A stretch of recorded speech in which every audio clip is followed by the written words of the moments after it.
করা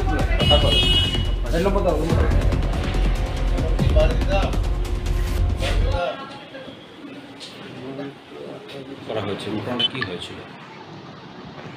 গতকাল সন্ধ্যা নাগাদ আমাদের কাছে খবর আসে যে বিবি এয়ারপোর্টে কিছু লোক ট্র্যাভেল করছিল।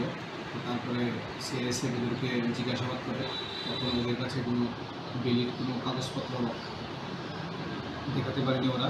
তারপরে সিআইএসএফ আমাদেরকে খবর দেয়, তারপরে আমরা ওদেরকে আটক করে থানাতে নিয়ে আসি। এবং তাদের বিরুদ্ধে লিগ্যাল প্রসিজার নেওয়া হয়েছে? হ্যাঁ, তাদের বিরুদ্ধে তো এফআইআর রেজিস্ট্রি করা হয়েছে।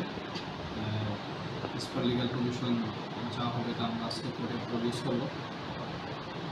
কিছু আপত্তিকর জিনিস উদ্ধারের ব্যাপার আছে কিছু? ইনভেস্টিগেশন চলছে, ইনভেস্টিগেশনে দেখা যাবে। কতজন রয়েছে তারা? মোট 6 জন, সবাই কি পুরুষ? সবাই পুরুষ। তাদের প্রাথমিকভাবে কী পারপাস তারা এসেছিল ভারতে, এবং কিছু পাওয়া গেছে তথ্য? ইনভেস্টিগেশন চলছে, ইনভেস্টিগেশনে জানা যাবে। তারা কোন সীমান্ত দিয়ে ভারতে প্রবেশ করেছে বা কোথায় যাচ্ছিল সেই বিষয়ে কোনো তথ্য পেয়েছেন কি? এখন পাওয়া যায়নি, ইনভেস্টিগেশনে